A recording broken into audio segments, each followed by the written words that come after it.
Assalamualaikum warahmatullahi wabarakatuh. Kembali lagi bersama Cikgu Hazim di dalam matematik tingkatan 5, iaitu kita dah teruskan kepada bab 5. Okey, iaitu matematik KSSM bab 5. Jadi jom kita teruskan video yang sebelum ni. Cikgu menunjukkan berkenaan dengan konsep kongruen. Okey, jadi faham kita ada kongruen segitiga tu bermacam-macam jenis. Jadi sekarang kita nak teruskan kepada konsep pembesaran. Okey, apa yang dikatakan konsep pembesaran di sini? Konsep pembesaran dia dibesarkan. Okey, konsep nama pun pembesaran, dia dibesarkan. Okey, tetapi kita tengok apa maksud dibesarkan, kadang dia ada dikecilkan. Tapi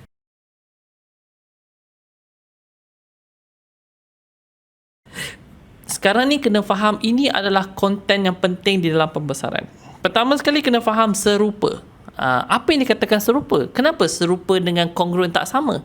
Okey. Kemudian kita kena fahamkan konsep objek dan image. Dan kita kena fahamkan pusat pembesaran, faktor skala dan pengiraan luas. Okey, pengiraan luas.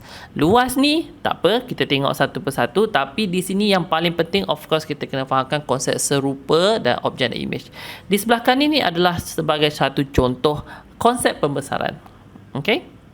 Jadi jom kita tengok kepada satu persatu apa yang dikatakan tentang konsep serupa. Serupa dalam bahasa Inggeris merujuk kepada similar. Okey. Dia macam kongruen. Kena faham sudut sama, bentuk sama. Bentuk mesti sama bentuk sama, sudut sama. Macam kongruen, sudut sama, bentuk sama, tetapi saiz sama. Tapi untuk serupa, dalam kali ini serupa panjang dan luas tidak sama. So saiz dia tak semestinya sama. Okey, saiz tak semestinya sama. Tapi yang kena sama adalah panjang dan luas. Okey, itu yang kena sama. Sorry. Yang tak kena sama, serupa ni. Yang panjang dan luas tak kena sama pun tak apa. Yang penting sudut dengan bentuk dia kena sama. Okey, sudut dengan bentuk kena sama. Jadi, tetapi faktor skala ni mestilah sama. Tapi faktor skala tak apa, nanti kita tengok kemudian. Okey, kita tengok kemudian. Cumanya konsep di sini serupa tak sama dengan kongruen. Kalau serupa, saiz tak sama. Tapi kalau kongruen, saiz kena sama. Okay, alright. Nama pun kongruen disebutkan sebagai klon. Jadi kalau klon tu saiz kena sama lah. Okay. Jadi ini adalah satu contoh pembesaran. Salah satu contoh pembesaran. Jadi untuk contoh konsep pembesaran di sini, kena faham bahawa dia akan selalu disimbolkan sebagai A prime di sini. Setiap point kalau dah dibesarkan, dia merujuk kepada A prime itu merujuk kepada yang dah dibesarkan ataupun dah dimodify. Okay, so boleh faham ini belum modify. Belum modify. And then kemudian dia merujuk kepada selepas tu merujuk kepada selepas dimodify.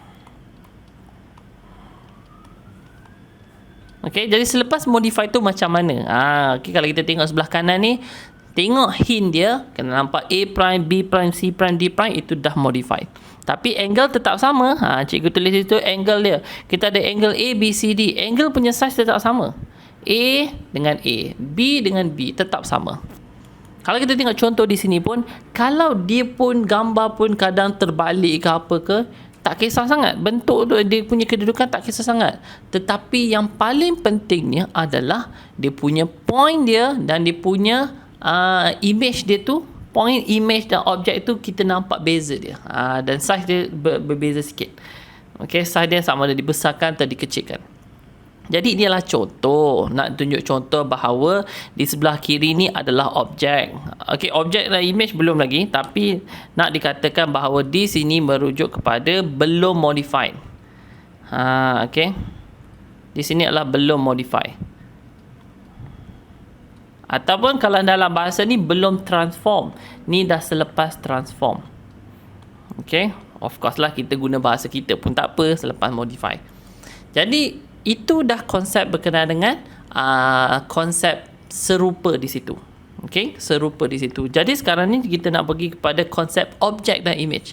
Objek dan image ni dia adalah merujuk kepada dua bentuk dalam gambar rajah. Objek sebelum modified dan image selepas modified. Kalau bahasa Inggeris, object before transform dan image after transform. dan selalu disimbolkan sebagai A prime ataupun B prime ataupun C prime, tak kisah mana-mana pun. Okey, tetapi inilah bentuk objek dan image dia. Jadi ini salah satu contoh. Contoh pertama menunjuk kepada image ni dibesarkan. Okey, image ni dibesarkan.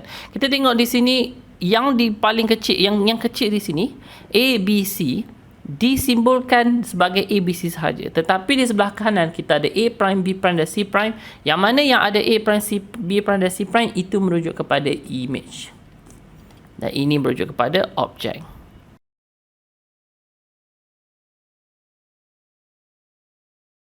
Okay, yang mana ada A prime, B prime tu itulah image. Dan ini contoh image dibesarkan. Ada juga contoh yang bawa image dikecilkan. Contoh di sini PQRS. Kita tengok di sebelah kanan dia merujuk kepada P prime, Q prime, R prime dan S prime. Nampak je yang ada prime itu adalah image dan inilah objek. Kena faham mana satu objek, mana satu image dahulu. Okay? So kalau faham, that's good. Kita go on with the next topic, tetapi nantikan dahulu untuk video cikgu yang seterusnya. Jadi itu saja. Terima kasih. Kita jumpa lagi.